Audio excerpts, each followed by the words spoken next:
નમો બુદ્ધાય, જય ભીમ, જય સંવિધાન, જય ભારત.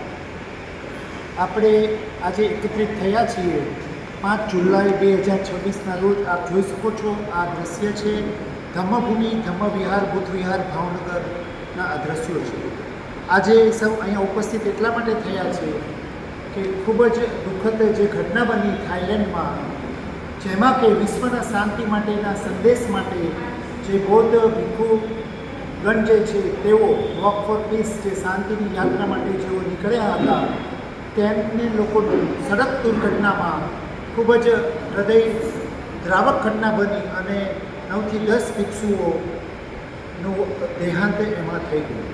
તો આપ જોઈ શકો છો સાથીઓ, આજે ભાવનગર જિલ્લામાં, ભાવનગર શહેરમાં બુદ્ધ વિહારે એમને આદરાંજલિ વ્યક્ત કરવામાં આવી.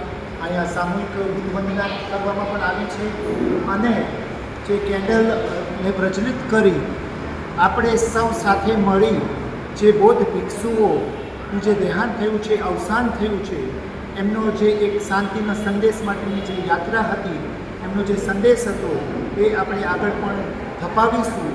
એમનું જીવન, એમનો અંત થયો છે એમના જીવનનો.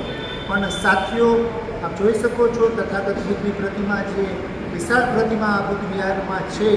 આપણે સૌ અનુયાયીઓ તથાગત બુદ્ધના આપણે એમના સંદેશ માટે થઈ આપણે ખૂબ જ સરસ રીતે મહેનત વધારે કરતા રહીશું.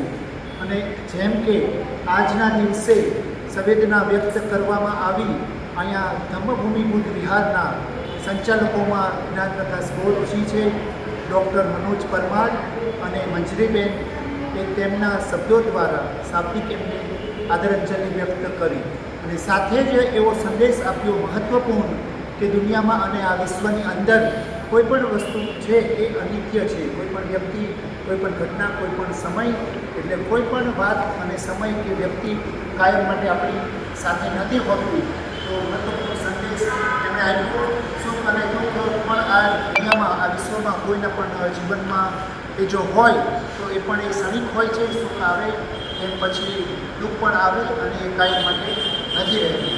આપણે ખૂબ જ મક્કમ મનોબળથી, મજબૂત મનથી આ જે ભિક્ષુઓનું જે અવસાન થયું છે એમને યાદ કરી એમના સંદેશને આપણે વધારે પહોંચાડીશું અને આપણે સૌ સંકલ્પિત બનીએ છીએ કે તથાગત બુદ્ધ અને બાબા સાહેબ આંબેડકરની વિચારધારાને આપણે ફેલાવતા રહીશું.